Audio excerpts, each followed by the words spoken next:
Hello and welcome tonight. Greetings. It is Sunday night, February 15th, 2026, and my name is Glenn Rawson.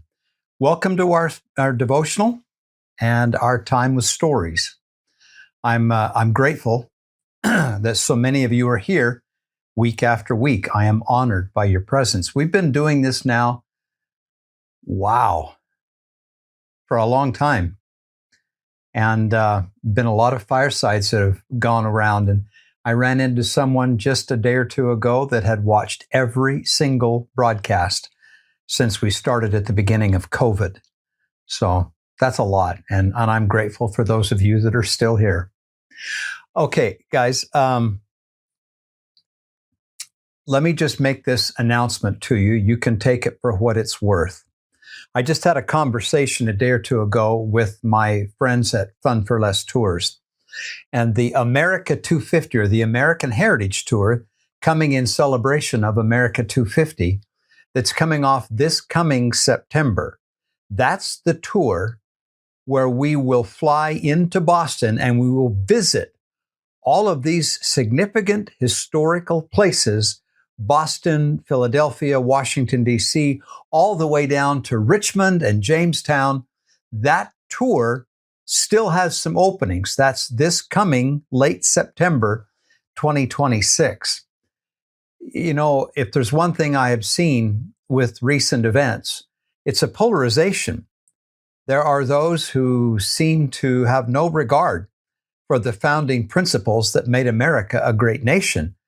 But at the same time, going in the opposite direction, there seems to have been an awakening among some of fervent patriotism. I remember Isaiah speaking of young men who sometime in the future would be, quote, married like a bride to their nation. Well, we're seeing that happening. I will give it to you as my witness that America's greatness came because of the principles upon which she was founded and on which her foundation was laid. And the more we stay in line with those founding principles, the more prosperity we will enjoy. Well, in celebration of that, I'm going to share the stories from the book, The God of This Land. I'm going to share those stories all the way down from Boston through Philadelphia, all the way down as we travel on this tour.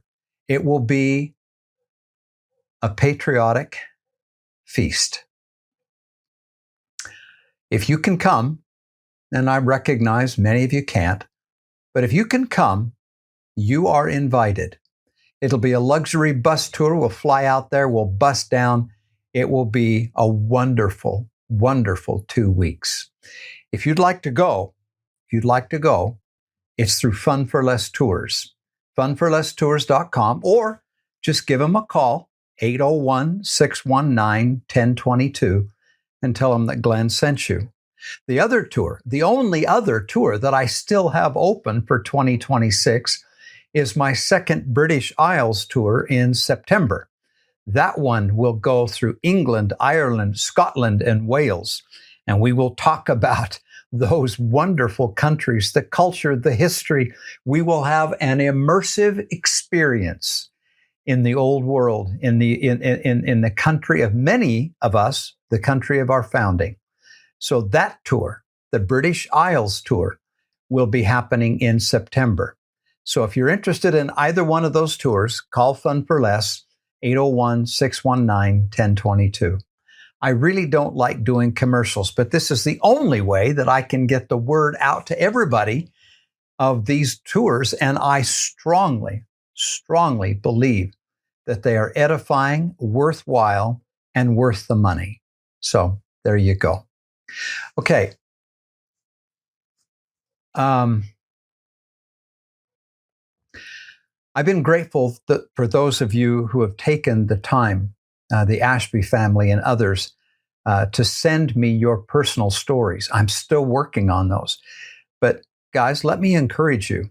You might not think you're all that big of a deal, but something along the way, spiritually, has happened to you to make you the person you are. Have you written those stories down? Some of them can't be shared, they're too sacred, but some of them can. I hear your stories, and my testimony is strengthened. My faith grows because of you. So if you haven't written down your personal converting experiences, please do. If not to share them with me, at least to share them with your family. But if there is anything you can share with me, I'd love to have it. Okay. And I'll share 2 stories today from a friend that donated these for your benefit. All right. Okay, guys, as we begin tonight, I ask you for your faith and your prayers. I pray for you. You pray for me and for each other. This first story starts off with humor, but it has a point. It's one of those stories that was given to me by Sandy Kelly Parton. I couldn't remember the last name. Sandy Kelly Parton. Sandy joined the church in 1965 and began serving as a Latter-day Saint missionary in 1968, January the 10th to be exact. She was called to serve in British Columbia, Canada. Arza Hinckley was her mission president. Well, one bright sunny day, Sandy and her companion were serving in Victoria, and they decided they were bored where they were and they wanted to go try a different area. They chose an area that they called Martini Hill because of the affluence of the people who lived there. It was there, she said, and I quote, "I received a miracle of protection that I can still see in my mind's eye to this day, and I am 81 years old." This was in an email just a couple of days ago. Well, she and her companion were knocking on doors near Martini Hill. As they walked, they came upon what they called a black wrought iron fence with an open gate and a long asphalt driveway leading up to a house that was completely hidden by many trees and lots of shrubbery. Both sisters, one walking in front of the other, both sisters had the independent, distinct feeling, don't go there. So they were going to walk right on past. Well, Sister Kelly's companion went past the gate, but just as Sister Kelly got to the front of the gate, it's right there, there came a loud growling sound and barking of what sounded like a very angry dog. Sister Parton said, or Sister Kelly, I guess, said, "I paused to see what it was. And to my horror, I saw this big black dog running down the driveway from the house, and I knew he had my name on his very large white teeth. There would be no escape. I was doomed." Then all of a sudden, that lovely warm light surrounded me once again. I heard a still, small voice that said, "Be still." So I did, she said. I didn't move. I was not afraid, but the dog kept coming, growling and snarling, tail between his legs. He meant business. Attack was imminent. She said he got within inches of my leg. I could actually look down, she said, and see the top of his head. But I was still not afraid, and I stood absolutely still. End of quote. Can you picture that? I had experiences like that as a missionary. I remember. What would you do if that were you in that circumstance? Well, Sandy continued. It was as though, she said, an invisible shield had surrounded me. You could almost hear his head hit that protective shield. He yelped in extreme pain, turned tail, and with equal speed took off back up the driveway, yelping in pain all the way up until he was out of sight. Bad dog. My companion and I just stood there. Wow. Did you see that? I asked. She said that she did indeed see it. In silence, she said, we continued on our way. I don't know about her, but I was totally in awe and thanked my Heavenly Father for his amazing protection on that beautiful, sunny day. End of quote. The only thing I can say about that is when we are on the Lord's errand, the Lord and his angels, they have our back and our legs. Second story. We are working on a book right now about the men and women of the Mormon Battalion. This is one of those stories that will go into that book. The Edward and Martha Weaver family joined the Church of Jesus Christ of Latter-day Saints in 1836 and then some in 1837. They gathered with the saints first to Ohio, then to Missouri, and finally in Nauvoo, where the father, Edward, labored in working on the Nauvoo temple. By late 1842, there were 9 surviving children in the family, including 2 boys, Miles Weaver and his younger brother, Franklin. They are my story. In December 1842, Father Edward Weaver passed away, leaving the care of the family to the 3 oldest sons, Horace, Miles, and Franklin. The youngest child, Carrie, was just an infant. The Weaver family were driven. They were driven from their home in 1845. Family records indicate this about that event. Quote, "The leader of the mob was a large, burly, and murderous demon who had been burning the Mormons' homes. He told Martha that if she would denounce Mormonism, she would not be molested.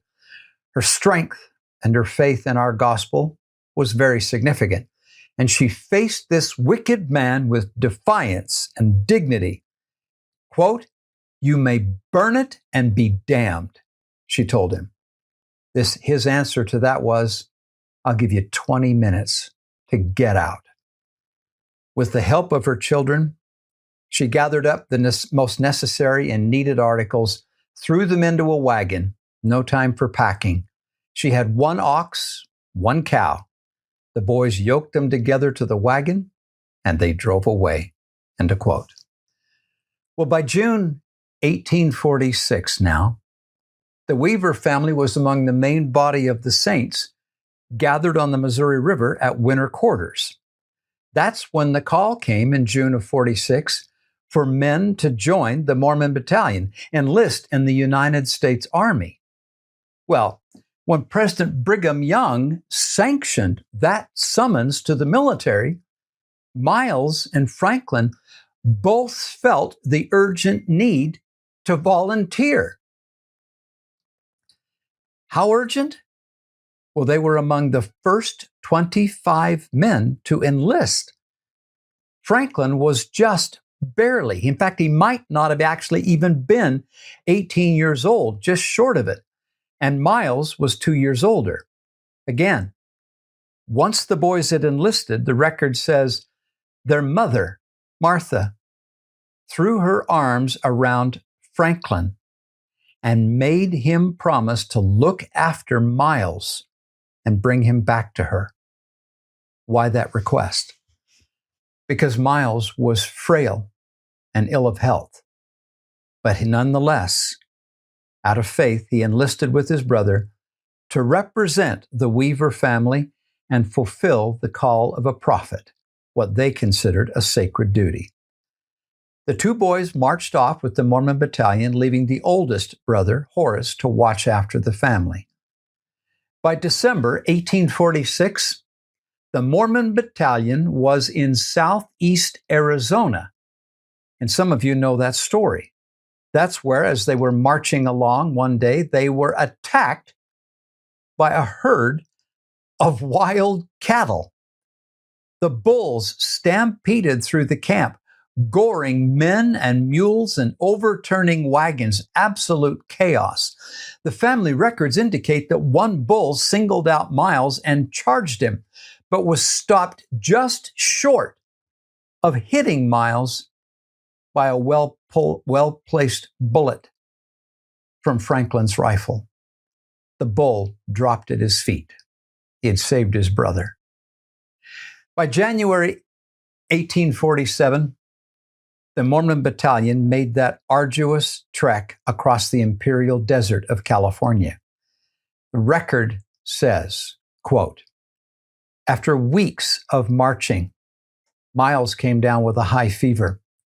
Franklin helped him along as best he could, but finally the captain ordered him to leave Miles by the side of the road as they had to find water before nightfall, and they couldn't hold up the whole company for just one man. Franklin fashioned a shelter by placing a blanket over some bushes, made Miles as comfortable as he could, and with a heavy heart marched on with the others. That night, after camp was made and all were asleep, Franklin and a companion made their way back to Miles. Franklin administered to Miles by the power of the priesthood and pleaded with the Lord to restore his brother's health. He reminded the Lord of the promise he had made to his mother that he would bring Miles back to her, and he beseeched the Lord to help him keep his promise. Franklin massaged Miles's limbs, and soon Miles was able to sit up and eat the food Franklin had brought. Strength returned hastily to Miles, and they were able to make it back just as the camp was awakening. With humble and grateful hearts, the brothers were able to continue the journey together with thanks to their Heavenly Father who had heard and answered their prayer. Franklin had again saved the life of his brother. End of quote. Well, at the conclusion of their service after their discharge, both brothers, Franklin and Miles, finally made it back into the Salt Lake Valley in 1848. Shortly after their arrival, news reached the valley of a pioneer company, a pioneer party coming from winter quarters out on the trail. And that promised to be the rest of the Weaver family. So Miles and Franklin set out to go meet this company that was coming in. You can imagine the joy of the reunion when they indeed did find their family among that company, but also their grief and sorrow upon learning that their dear mother had passed away back at winter quarters and was not with them. Nonetheless, Franklin had kept his promise. Miles and Franklin Weaver were not just brothers. They were friends, and they remained so the rest of their days. Indeed, when Miles passed away at the tender age of 28, leaving behind 2 wives and 4 children, Franklin married his brother's wives and loved them as his own. Franklin Weaver passed away June the 12th, 1884, in Bennington, Idaho. He was 56 years old. It was said of him, and to me, this is a lofty tribute, quote, Franklin was a man who wanted love and unity with his families. He never allowed his children to use the term my half-brother or sister. The 21 of them were all brothers and sisters and had love that was mutual. Each family had their own dwelling place, but all worked together. End of quote. The life of Franklin and Miles Weaver. Okay, next story. By way of introduction, I have struggled for a very long time to find a way to define and to illustrate one of the most important of all gospel virtues. You'll find out in a moment. But first, this story. About 1964, 65, somewhere in there, my dad took a job managing a ranch near Lemhi, Idaho. In preparation for that move and that assignment, he bought 2 young horses that he planned to break as cow horses. Now, neither one had a registered pedigree. As far as the horses were concerned, they were just mutts in their bloodlines. but both of them became fine horses. I've spoken before of the young filly that we named Princess, but it is of the other horse that I speak now, a long-legged sorrel gelding that my dad named Popcorn. I don't know why, but that's what he called him. Through all of my growing up years, horses came and went, but Popcorn was always there. He was Dad's favorite horse, his favorite working horse. And every time there was work to be done, you would find Dad mounted on that tall, long-legged sorrel. Now, sometimes Dad would let me ride him. I remember how tall Popcorn was to a little boy. I would have to lead him over to the fence and then scramble up the fence and jump on. When I got a little taller, I was able to climb up using the latigo straps and the strings and somehow made it up. Once on his back, it was a long ways down, which, by the way, I made that unceremonious journey many times. Popcorn was so fast and so agile that he unseated me out of the saddle more than once. He would go that way and I would go that way. It hurt. Well, notwithstanding, he was an incredible working cow horse. He could run, he could cut, he could rope, he could open gates. He could do just about anything Dad needed him to do. He was cow savvy. He was tough and strong and go all day. He was too much horse for a little boy. Well, I loved Popcorn. He stayed with my dad right up to the time he was a very old horse when he was finally retired. Dad sold him to someone who put him out to pasture. Not killed him, just let him take it easy. Now, why do I tell you that story? Because not long ago, I was studying the scriptures, and a passage stood out to me. It said, "None is acceptable before God save the meek and the lowly in heart." Moroni 7:44. Remember what Jesus said? I am meek and lowly of heart. Meek. Meekness. What does it mean to be meek? Is it a virtue or a weakness? I have pondered over this question for decades, read every talk, checked every dictionary, looked through the books. In the world out there, meek is not a virtue. It's a negative quality associated with being timid and weak and sniveling. But according to the scriptures, it is the very virtue that the Lord most uses to describe himself. Therefore, whatever else it is not a negative quality. It is not weakness. Meekness is not weakness. That's when I discovered the Greek word for meekness in the New Testament is praus. I'm not sure the pronunciation, Praus. And praus, that word in the Greek, was often used and associated with the training of horses, especially war horses. Now, of course, when I saw that caught my attention. The object in training a horse, notice I didn't say breaking.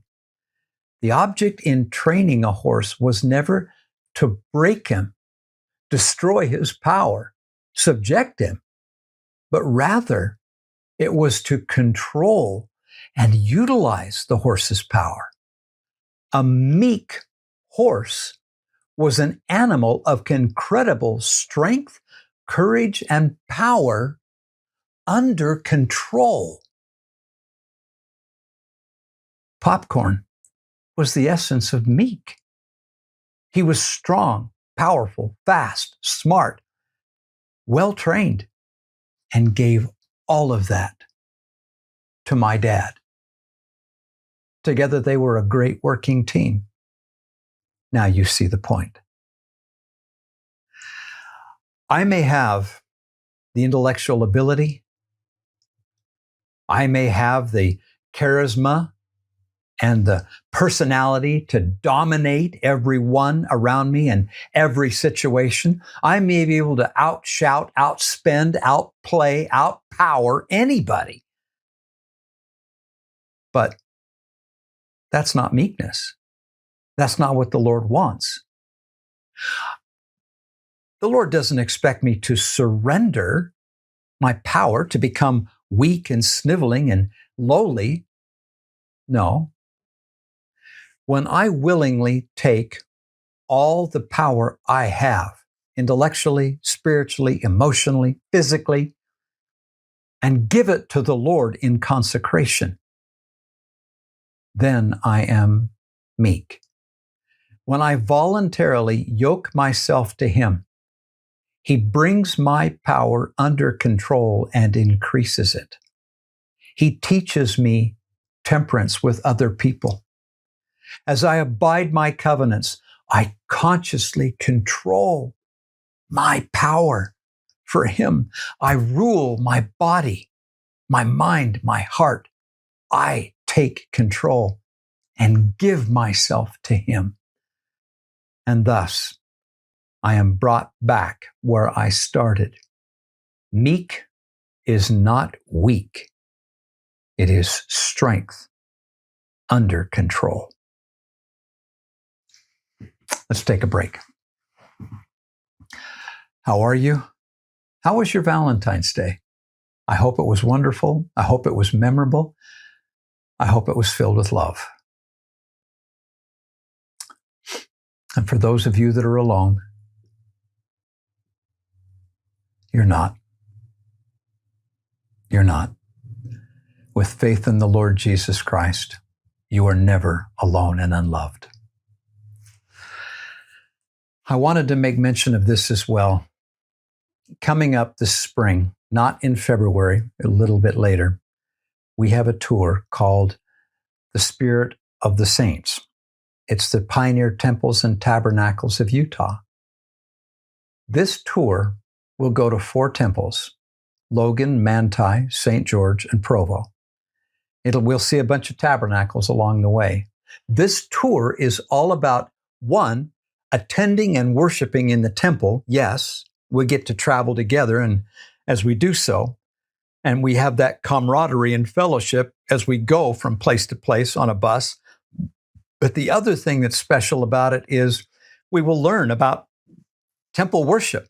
It's a learning and worship experience. We learn about the history of these temples, about temple ceremonies and ordinances and the origins of these things in this last dispensation. This trip is a worship, learning, edifying, historical, fun experience with good friends. Now, it's coming off this spring. If you'd like to go, then call Dennis, my partner. Call Dennis Lyman. Call him at 801-541-9760. He can tell you exactly when it's going to go, exactly where it's going to go, and how much it will cost. All right? Call Dennis, 801-541-9760. It's only for 3 days. And one more time, thank you for being here, and send me your stories. Now, and again, in preparing for America 250, I want to tell you a story that probably 99.5% of Americans have never heard. Of all the men, understandably, but undeservedly, forgotten by the world, John is probably that man. John was born August 29th, 1632 in Somerset, England. His father was named John, and he was a Puritan, an attorney, and a small landowner. John's father also served in the military, the English military, during the English Civil War, fighting against the king. That's significant. His mother, John's mother, was Agnes Keene, a devout Christian woman. Because of his upbringing, his father's affluence, John was well educated for the time, studying first at Westminster School in London, then at Christ Church at Oxford. He excelled as a student, but he grew disenchanted with the traditional curriculum and found his interest piqued by new scientific ideas and experimental philosophy. In other words, John became a man who thought outside the box. Though quiet, modest, unassuming, that lad, John, would become a revolutionary who changed the world. Throughout his life, however, John suffered with poor health, probably either asthma or tuberculosis. That caused him to move around frequently, and as far as we know, he never had a permanent home in his adult life. He moved from place to place, living with friends. One of those friends he lived with for a time was Anthony Ashley Cooper, the first Earl of Shaftesbury. Cooper was a prominent politician of the day and encouraged John's intellectual forays into political theory. Put your philosophy in paper.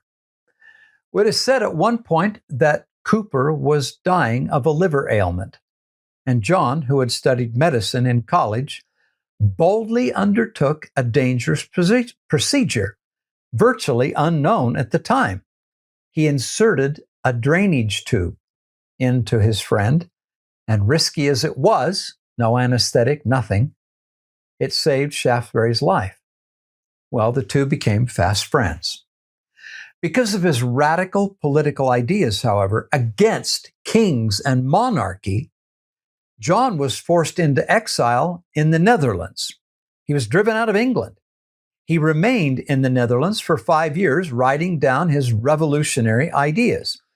In time, he went back to England and cultivated broad intellectual friendships with such men as Isaac Newton and Robert Boyle.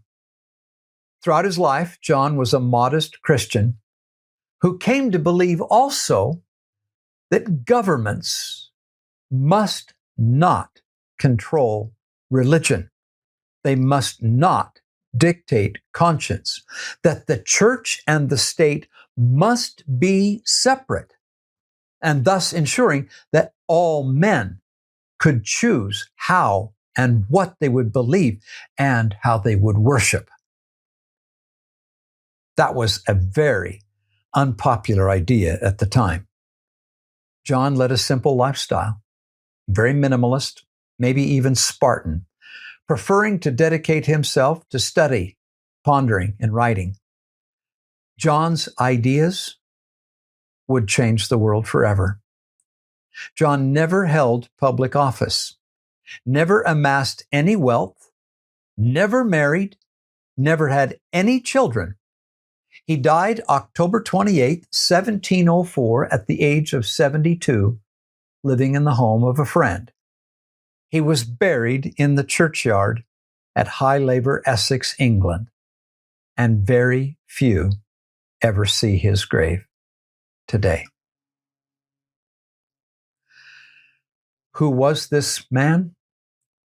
Who was this humble, self-effacing seeker of truth, aware of his own faults and failings, who knew that he had found the truth and was not ashamed to tell everybody? Well, his name was John Locke. His body is buried at Essex. His name is engraved in the stone floor of the church, the cathedral at Oxford. But his ideas are enshrined forever. I suppose even with me telling you his name, John Locke, you still have not heard of him. But you have heard these words that came because of him.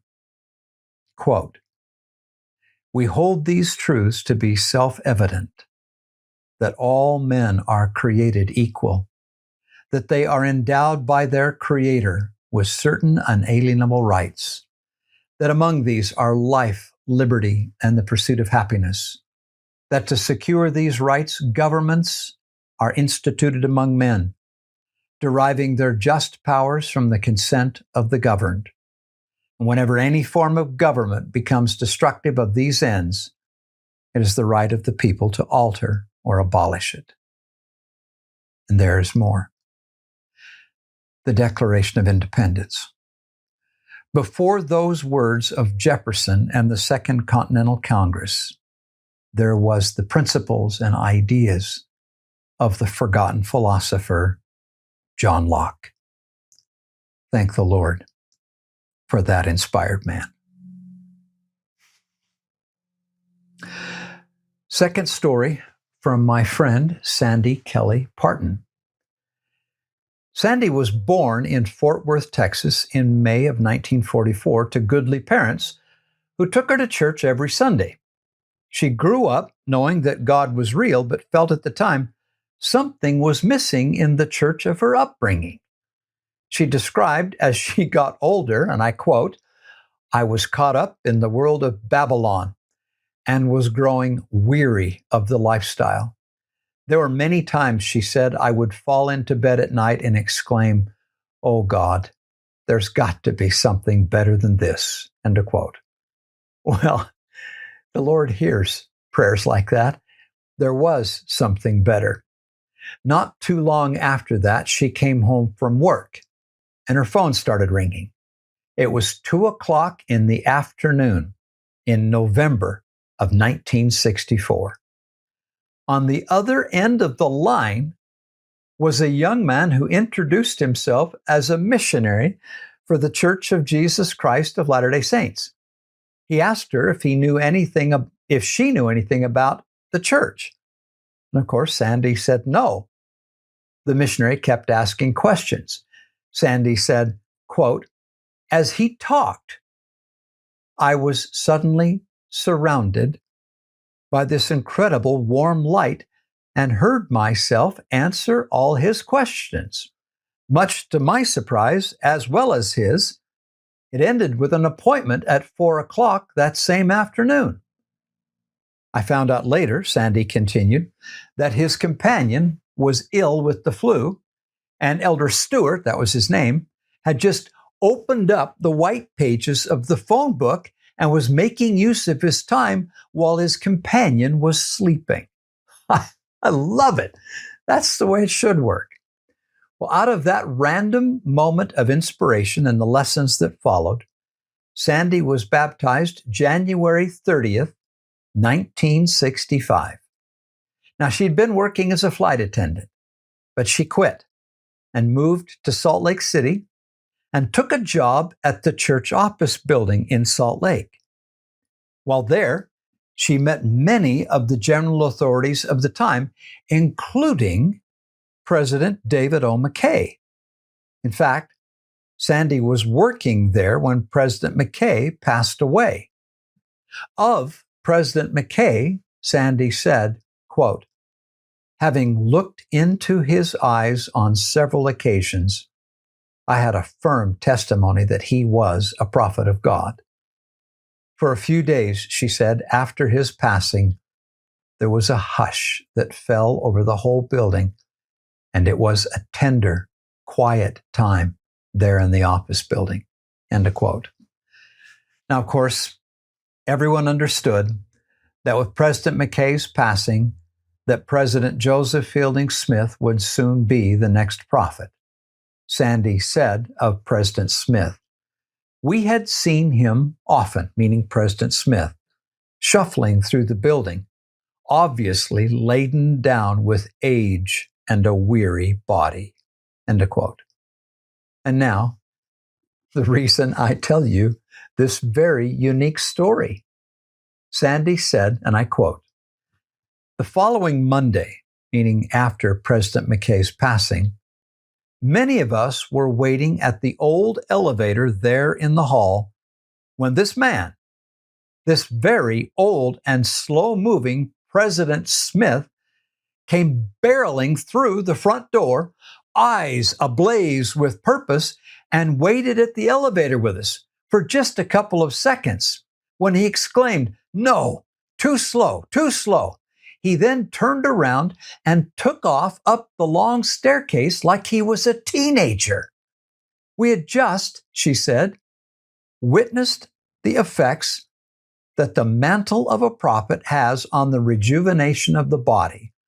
Another miracle in my life, she said, that increased my faith in Heavenly Father's great power and love. End of quote.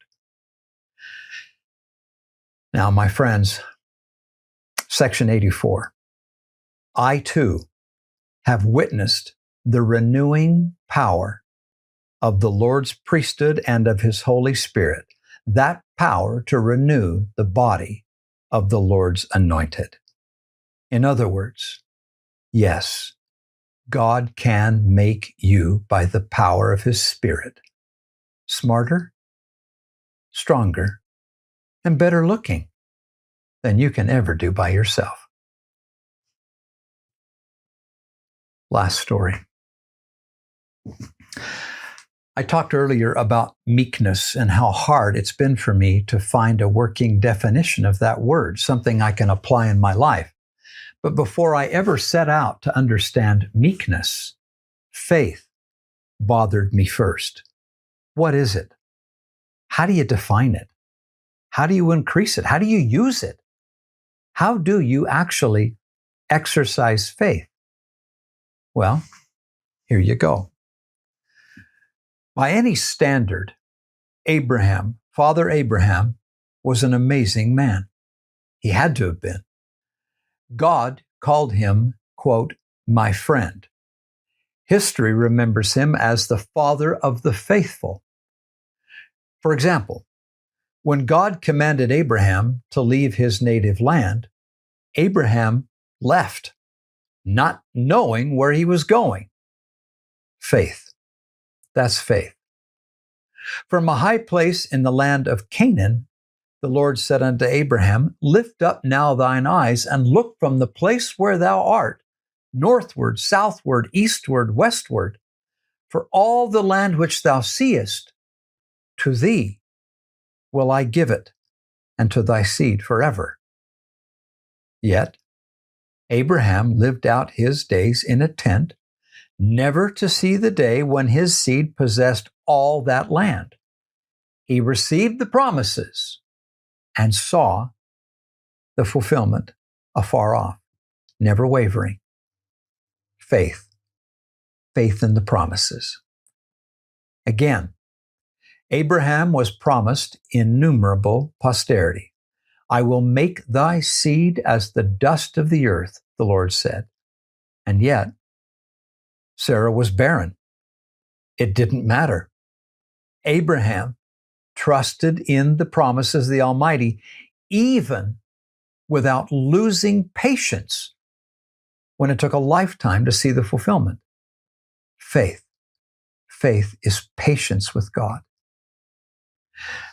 Even after Abraham received a son through Hagar, God said, quote, Sarah, thy wife, shall bear thee a son indeed, and thou shalt call his name Isaac, and I will establish my covenant with him.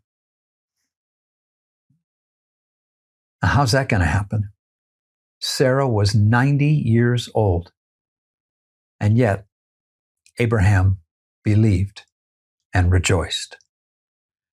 Faith, no doubting, no skepticism, hope and joy in the promise. Isaac was born, it says, of him that was as good as dead. And then after a lifetime of believing in impossible promises, the son was finally here, and the Lord commanded Abraham, quote, take now thy son, thine only son whom thou lovest, and offer him for a burnt offering.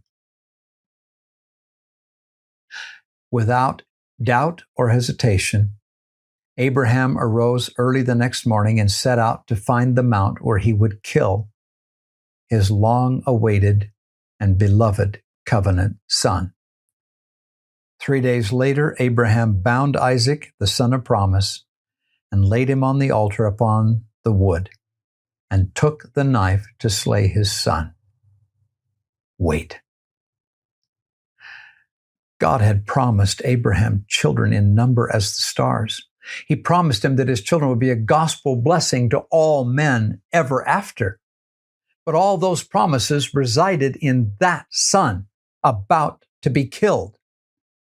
How could the promises live if Isaac died? Abraham trusted in the Lord, even though it made no sense. He believed that if God promised, he would keep that promise, even if he had to raise Isaac from the dead. Faith. Faith doesn't give up on the promises, on the covenants. The knife never fell, and the promises were fulfilled. I've learned over a lifetime that faith is hard to define, but it's relatively simple to see, to observe, and even to live. If God promises, believe him. If God covenants, live by those covenants. And most of all, be patient and wait without doubting, without skepticism. Hold on until those promises are fulfilled. Whatever else it means, faith means, if God commands, obey. It's that simple. It really is. My friends, I hope you have a great week. Good night.